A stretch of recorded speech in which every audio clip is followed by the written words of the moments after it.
আসসালামু আলাইকুম। Agriculture news channel পক্ষ থেকে স্বাগত জানাচ্ছি। আমি বায়েজিদ মোরল। গত রমজানের ঈদের পরে আকরামের দোকানে এসেছিলাম যে ঈদটা কেমন গেল। ওই ভিডিওতে এসে একটা বিতর্ক তৈরি হয়েছিল। তারপর থেকে আমি আর এই আকরামের দোকান এখানে ভিডিও করতে আসি না। কয়েকবার আকরামের সাথে হাটে দেখা হয়েছে। আকরাম বলে, ভাই একবার আসেন, একবার আসেন, একবার আসেন। তা আমরা আজকে আসছি। চলুন, আকরাম ভাই আছে, ওই যে বসে আছে, মাংস কাটছে। আকরামের সাথে কথা বলি, চলুন। ভাই আসসালামু আলাইকুম।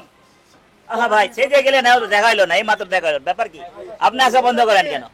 হ্যাঁ, সবাই আসতে পারে আমার দোকানে, সবাই ভিডিও দিতে পারবে, সমস্যা নাই। এই আমার বোন, উনিও মাংস ব্যবসায়ী, তারপরে আমার দোকানে বসে খায়। কি জাদু আছে বলে? মজা আছে। মজা আছে। কিসের মজা? কিসের মজা? পানি দেয় না, উনি পানি দেয় না, কম দাম রাখে। তেল দেয় না, পানি দেয় না, তেল দেয় না। গরিব মানুষ আসলে তাকে ঠকায় না। কষাই যত কষাই হোক ঠকাবে, ও নিজের বাপকেও ঠকাবে, যত বড়ই কষাই হোক। কিন্তু উনি করে না। কেন করে না? উনি একদিন কষ্ট করছে, কষ্ট মানুষের বুঝে। আমি কোনো না, উনি তো দাম বেশি নেয় আপা, উনি তো অনেক দাম বেশি নেয়। না না, দাম নেয় না। ও ভাই, দাম কমে 20 টাকা কমা দিয়েছি। 800 ছিল, 880 বেচা দিই। ভালো জিনিস খেলে তো দাম বেশি নিবে।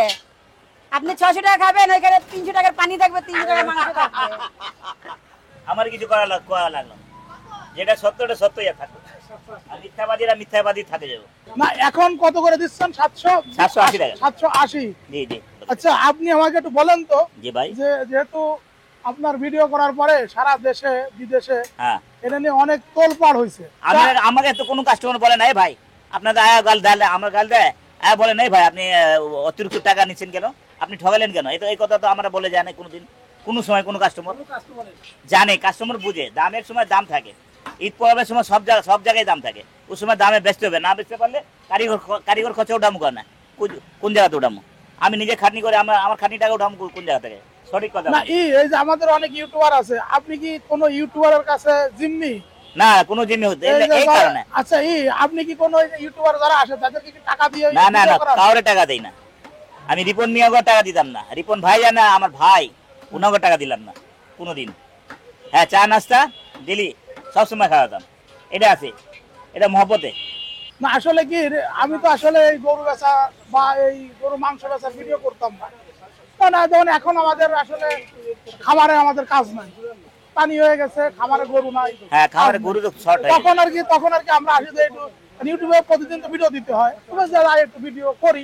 আমি কাউকে টাকা দিই না, সোজা কথা। আমি টাকা দিব কেন? আমার ব্যবসাকে অনেক লাভ, আমার দিতে হবে আপনাকে। যে আপনি আকরামের কাছ থেকে কত টাকা খাইছেন কোন, আমি দিয়ে দেবো। হ্যাঁ দেন, আপনার খুলে দেন। হ্যাঁ দেন। হ্যাঁ, আপনার এত টাকার লোভ কেন? আমাকে আপনার এত টাকার লোভ কেন? আপনি আকরামের ভিডিও করেন কেন? গুয়া জলতা চুনার। আপনি বলেন, আপনার ভিডিও করা কি আমার অপরাধ? এক এক মানুষের অনেক লোভ হয়, টাকা এদিক দিয়ে কামাবো, আরেক দিয়ে দেবো। টাকার পাগল, ইজ্জতের পাগল নয়, টাকার পাগল। আপনি কতটুকু মাংস নিলেন? এই তো ভাই অল্প স্বল্প নিলাম আর কি।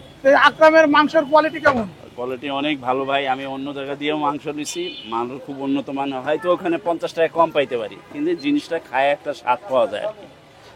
জিনিস কি, আর যদি স্বাদ না পাইলাম, যত সস্তা হোক আর যত দামে কোনো লাভ নেই। মাংস একটা স্বাদ আছে, ওপেন দেয়, সামনাসামনি দেয়, কোনো লুকোচুরি করে না, এইটাই সবচেয়ে ভালো। ওটা দাম বেশি নাই যে? না না, দাম বেশি না, দাম হলো 800 টাকা হইলেও চর্বি দেয় না, মাংসটা ভালো। হ্যাঁ, আচ্ছা, এবার আপনি বলেন, আকরামের মাংস তো দাম বেশি না? হ্যাঁ, ভালোই তো। হ্যাঁ, দাম বেশি নাকি ভালো? হ্যাঁ, ভালো জিনিস দিলে দাম বেশি দিব না। মানে আপনাদের জন্য দাম কম হলে ভালো হতো না? না না, ভালো তো, সেটা তো স্বাদ লাগবে না। এটা গমা গরুর গমা দাম, এটা তো ভালো অরিজিনাল দেশি গরু, এর জন্য ওটার দাম একটু বেশি। এটার দাম বেশি হইব। দাম বেশি হইব? হ্যাঁ, আর অস্ট্রেলিয়ার গরু হইলে ওটার মাংসের দাম কম হইতো। এটা ভালো। হ্যাঁ, সবচেয়ে মাংসটা ফেরস মাংস। আপনি কতটুকু নিছেন? আমি নিচ্ছি হলো 1000 টাকা। 1000 টাকার মাংস? ভালো মাংস দিছে? হ্যাঁ, মাংস ভালো। হাড্ডি চর্বি কেমন দিছে? না, হাড্ডি দেয় নাই। মাংস ভালো দিচ্ছে, খারাপ দেয়। মাংস ভালো, আমরা এখান থেকে মাংস নিয়ে যাই। এখান থেকে প্রতি শুক্রবার হলো 2 কেজি 3 কেজি নিয়ে যায়, এখান থেকে নিয়ে যায়। সবাই তো বলতেছে যে ওই মাংসের দাম বৃদ্ধি করে দিচ্ছে সবাই রে। না না না, ভালো জিনিস, ভালো। দূরের দিকে লোক আসে গাড়ি দিয়ে এই জায়গাতে নেওয়ার জন্য। 10 টাকা বেশি গেলে তো গায়ে বাঁধে না। আর যদি কম দামে নিয়ে যে খাই যদি স্বাদ না পাইতো তো ওই টাকাই বেচাল গেল। মানে চর্বি যদি নেয় তাহলে মাংসের দাম কম হয়, এত চর্বি দেয় না, কথাটা বুঝেন না? চর্বি যদি দেয় তাহলে মাংস দামটা কম নেয়, আর যখন চর্বি না দেয় তখন মাংসের দামটা ঠিকই নেবে, 800 টাকায় নেবে, মাংস ভালো হবে। এই যে 800 টাকা করে বেচতেছে, এটা কি আমাদের জন্য জুলুম হয়ে যাচ্ছে না? এখন কি করবে, ওরা বলতে গরুর দাম, ওরা গরু মানে ভালো, মাংস ভালো লাগে দেখে 800 টাকা করে দেয় নাকি? এই ভালো আছে, সুস্থ আছে, ভালো ভালো গরু আছে আমার কাছে, দেশি কাশ্মীরের আপেল, যে খাবে ওই আবার আসবে, সেই জিনিস। আমরা জানি যে আপনি সবসময় ষাড় গরু কুরবানি দেন। ষাড় গরু আজকে দুইটা জবাই দিলাম। আমরা জানি সবসময় আপনি ষাড় গরু জবাই করেন, বকনা এই নেই। গাভী জবাই করছেন কেন? না গাবি না তো, এই গাই গরু। গাই না, বকনা বকনা, কাশ্মীর আপেল, অন বাচ্চা দেয় নাই, বাচ্চা কাচ্চা ওর পিছনে দৌড়ায় না, ওই অন সুস্থ আছে, একদম শরীর টাইট আছে। আপনার এখানে এরকম এই বকনা জবাই হয় কবে কবে? বকনা জবাই হয় কবে কবে? বকনা বলা যায় না, হ্যাঁ? কাস্টমার অর্ডার আছে তো, কালকে আবার অর্ডার আছে, বকনার অর্ডার, ওই পুরান ঢাকা দিয়ে আসবে। হ্যাঁ, ভাই আমি রাত্রে বেশি সকালে আসতে পারবো না, আমি 12টার দিকে আসবো, ওই সময় আপনি গরু ফালাবেন। ওনারা থাকে পুরা সারা রাত জাগ না, আর দুপুরে ঘুমায়। ওনারা আসবে, একজন নেবে 60 কেজি, হ্যাঁ, একজন 10 কেজি নেবে, একজন কিমা নেবে 5 কেজি, হ্যাঁ। এরকম করে নিয়ে যাবে। কেউ আবার মাথা নেবে, হ্যাঁ। পুরা মাথা নিয়ে যাবে, পুরান ঢাকা, ওই নয়ন ভাইয়ের দোকানের সামনে, নন ভাই ওখান থেকে আসবে। ওখান দিয়ে আসবে। বলেন তো কি আমার নয়ন ভাই- মহব্বত, নয়ন কি আমার ভাই তো- মহব্বত করে ভাই। নয়ন ভাই তো ওখানে বকনা বেচে, তারপর আপনার এখানে কেন আসবে? আসবে কেন? এনে কারণটা কি? কারণ আছে না, ভিতরে বাচ্চা বুচ্চা নাই, ভিতরে বাচ্চা নাই, কিছু- মানে এই গরুটা যে ভালো হবে কিভাবে, কোন জায়গায় কেন ভালো হবে? কোন- দিকে দিকে যাচাই করে নিয়ে আসি, তলা কিছু নাই, এটা দিছে আপনার ভাই। দিলে দু অসুবিধা নাই। এই পায়া কত করে বেচেন? এরা জানে, এরা হ্যাঁ? দেখছে না পায়া একটা বেচছে, কত জায়গায় একালি কত বেচছো? 1600 টাকা, এটা 1500 1800 টাকা নিয়ে বেচা যাবো। 1600-1800 টাকা। হ্যাঁ বেচা যাবে। এই আপনার মাংসের দাম এত বেশি কেন? চোর আমি। অন্য দিকে- হ্যাঁ? আরে খোদা রে, দাম বেশি, গরু দেশি না, দাম বেশি হবে না। আপনি হাটে যাবেন আমার সাথে, হাটে ওপেন জব করে দেখা দিব গরু কত কিনা পড়ে। ওরা কিনে আনে আছে 700 750, বুঝছেন, ওটা বেজে 650 টাকা। কিন্তু এবছর যারা কুরবানি দিয়েছে গ্রাম থেকে তো- পাম্পিং না না, কুরবানি যারা দিছে তারা- তো পাঙ্কিং করে হ্যাঁ, নাই। না, তারা তো মজা- যারা কাটছে, শুনেন, আমার তারা কথা- 680 650 এরকম করে ওরে করছে। শালা, গোবর সুদ্ধা কইছে ওটা গোবর সুদ্ধা কইছে, না না, শুধু মাংস গোবর সুদ্ধা, সব সুদ্ধা। আর এখন তো এই বছরে পাবলিক কুরবানির গোস্ত খাইছে, খাওয়ার পরে ওনারা নিজের মন থেকে বলতে পারে হ্যাঁ টেস্ট বেশি, দোকানের থেকে বেশি টেস্ট বেশি কুরবানির গোস্ত হয়। আর আমগো দোকানে ওই স্বাদটা পাইবো, কুরবানির গোস্ত স্বাদ পাইবো।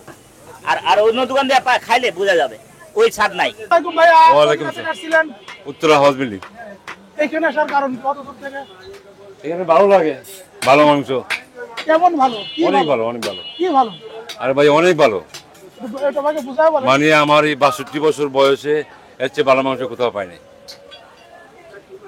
এই যে- আপনার উত্তরায় মাংসের দাম কত, এখানে দাম কত? উত্তরা হলো 720 টাকা, 750 টাকা, হ্যাঁ। এখানে 800 টাকা, তাও ভালো, অনেক ভালো। এটা বলা হয়, প্রকাশ করা যাবে না। ভালো হয়, কালকে আসছি, ঘুরে গেছি, 100 টাকা গাড়ি ভাড়া দিই। হ্যাঁ, 100 টাকা গাড়ি ভাড়া যায়, তাই না? আসছেন এখানে মাংস নিতে, কয় কেজি মাংস নেবেন?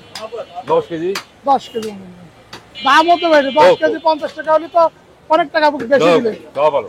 তা আপনি এনে বেশি দিতে কেন আসেন? আরে মাংস ভালো, কোনো চর্বি নাই, হাড্ডি নাই, যেভাবে বলে এইভাবে দেয়, সম্মান করে। কোন জায়গা থেকে আসছেন? আমি আজ তো সাবার দিয়ে আসছি। সাভার। হ্যাঁ, সাভার থেকে আকরামের এখানে কেন আসছেন? মাংস নেওয়াতে আসছি। ওর তো গোস্তের দাম বেশি নেয়। না না, ও ভালো মাংস বেচে, হ্যাঁ? দাম বেশি নেয় না। সবাই তো বলে যে মাংসের দাম বেশি নেয়। না না, অন্যান্য ওর দোকান মাংস থেকে তো ভালো। দাম বেশি। না, দাম বেশি হলে কি এবার জিনিস ভালো, ও দাম দিয়ে আনে না, মাংস ভালো তো। অন্যান্য জায়গা থেকে তো তার কাছে দাম বেশি। খুব বেশি, ভালো জিনিসের দাম বেশি থাকবে। তাহলে আপনি কি ওর মাংস নিয়ে খুশি? হ্যাঁ আলহামদুলিল্লাহ, অনেক খুশি। আপনার ভাই জিনিস দেখতে দেখতে ফিনিশ,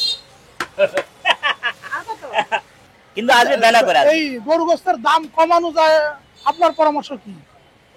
আমরা একটু কমে পাইতে কমে বেচতে পারবো। আবার ওই সপ্তাহে যাবো সাতক্ষীরা, সাতক্ষীরা না ঠাকুরগা, মাগুরগা, গরু কিনতে অন্ধে যদি গরু কিনা পড়তে হয়, আমি আবার 750 টাকা লাগা দেবো, 50 টাকা লাগা দেবো, 750 টাকা লাগা, 700 লাগা দেবো। আমি চেষ্টা করতেছি কমানোর জন্য চেষ্টা করতেছি, কিন্তু ভালো জিনিস দিয়া, বক্কর চোখের জিনিস দিয়া না, ভালো জিনিস দিয়া। না, এই যে- বক্কর চোখের জিনিস যদি খাওয়ায় কাস্টমার নষ্ট হয়ে যাবে ভাই। আকরাম ভাই, এটা বাজার এই না, যে এটা মহল্লা। অনেকেই বলে যে আপনি হলেন সিন্ডিকেট, দাম বৃদ্ধি করা। সিন্ডিকেট মানে কি আপনি সহ আপনার একটা বাহিনী আছে যারা বেশি দামে বেচে, আপনার আমি বাহিনী তার আমি কারা এত আছে? বড় কুড়ি কুড়ি না যে গরু লুকায় লুকায় রাখুম আর সিন্ডিকেট করতে থাকুম। আমি অত ঝাড়ু না, তাই ডেলি ডেলি আনি, ডেলি হাটে দেখে কোন গরু কিনতেছি কোন গরু না কিনতেছে পাবলিক দেখে, আসার বিষয় দেখে তারপরে না এখন হ্যাঁ এই গরুটা খুব ভালো লাগতেছে। মানে টাকা পয়সা হয়ে গেলে মানুষের গরম বাইরে যায়, গরম বাইরে গেলে আল্লাহ ঠান্ডা করে দিব, যেখান থেকে আসে ওখান থেকে চলে যায়। না আল্লাহ আমার এই রাস্তায় বানাইছে সবাইকে, যেখান দিয়ে আসবে আবার ওখান থেকে চলে যাবে। আকরাম ভাই ধরেন আমার তো বয়স হয়ে গেছে, হ্যাঁ আমি কিন্তু হার্টের রুগী, হার্টে 9টা ব্লক, 9টা ব্লক, হ্যাঁ আল্লাহ ঠিক করুক ভাই, মাফ 3-4টা করুক। রিং করে কাজ করি, কাজের ভিতরে বেঁচে আছি। এই আমি তো আমার দোকানে আমি না আসলে চলবো, কিন্তু আমার আসতে হবে। আমি এই কাজ না করলে বডি ফিটনেসটা ভালো থাকবো না। বয়স হয়ে গেছে, এই বডি ফিটনেসটা ঠিক আছে, কোন জায়গায় হঠাৎ আল্লাহ লেয়া যায় কোনো ঠিক ঠিকানা নাই। জি জি। এই জন্য বলছি যে যে এইটা গ্রুপিংটা হয়েছে, গ্রুপিংটা আপনি মীমাংসা করে ফেলেন। তা ঠিক আছে আকরাম ভাই, ভালো থাকেন। হ্যাঁ হয়ে গেল, জি হয়ে গেল। আল্লাহ হাফেজ। খোদা হাফেজ, ভালো থাকেন, সুস্থ থাকেন। এর মতন লোক হয় না। আমরা মাংস ওনার থেকে লই, একদম ভালো মাংস দেয়, হালাল হালাল। আকরামের ব্যবসা হলো গোস্ত বিক্রি করা, ইউটিউবারদের ব্যবসা হচ্ছে ইউটিউবিং করা। আমি আসলে কোনো বিতর্কে যাব না, কোনো বিতর্ক রাখতে চাই না। আমি যেমন খামারিদের প্রশিক্ষণের জন্য চেষ্টা করি, খামারিদের সমস্যা তুলে ধরার চেষ্টা করি, খামারি ভাইদের জীবনমান উন্নয়নের জন্য চেষ্টা করি, তেমনি আমি মূল কাজ করি আমার 18 কোটি মানুষের জন্য। 18 কোটি মানুষ যাতে একটু ভালো থাকে, 18 কোটি মানুষ যাতে একটু সুস্থ, সুন্দর এবং নিরাপদ খাদ্য খেতে পারে। এবং আমি চেষ্টা করি কিভাবে ধান, পাট, মাছ, মুরগি, ডিম, দুধ, মাংস কম দামে উৎপন্ন করা যায় তার টেকনোলজি দেওয়ার চেষ্টা করি। আমি চেষ্টা করি যে এই দেশের মানুষের মনে একটু শান্তি, একটু প্রশান্তি। আমি চেষ্টা করি যে একজন উদ্যোক্তা সুন্দর করে একটা ভালো খামার গড়ে উঠুক। আমি চেষ্টা করি যে একজন খামারি তাদের যে সমস্যাগুলো আছে পারলে কিছুটা সমাধান দেই, অথবা আমি যদি না পারি কোন জায়গাটা গেলে তারা একটা ভালো সমাধান পাবে সেই চেষ্টা করি। যতটুকু পারি হাসি, আনন্দ, কাজের ভিতরে আনন্দ খুঁজি। আপনার সবাই আমার জন্য দোয়া করবেন যে জীবনে যতটা দিন বেঁচে থাকি ততটা দিন যেন আমি নির্বাকের সেবা করে যেতে পারি, অসহায় মানুষের পাশে থাকতে পারি, অসহায়ের কণ্ঠস্বর হিসেবে কাজ করতে পারি, এই দেশে কৃষি ও কৃষক এবং খামারি ভাইদের পাশে দাঁড়িয়ে তাদের কথাগুলো দেশবাসী, বিশ্ববাসীর কাছে তুলে ধরতে পারি। বন্ধুরা, আমাদের প্রতিবেদন এখানে শেষ করলাম। সবাই ভালো থাকুন, সুস্থ থাকুন, সুন্দর সঙ্গে আপনার আগামী দিন। আসসালামু আলাইকুম। আর কেঁদো না বাংলার কৃষক, ফোটাও মুখে হাসি, তোমরা দেশের আসল নায়ক, বলবে বিশ্ববাসী।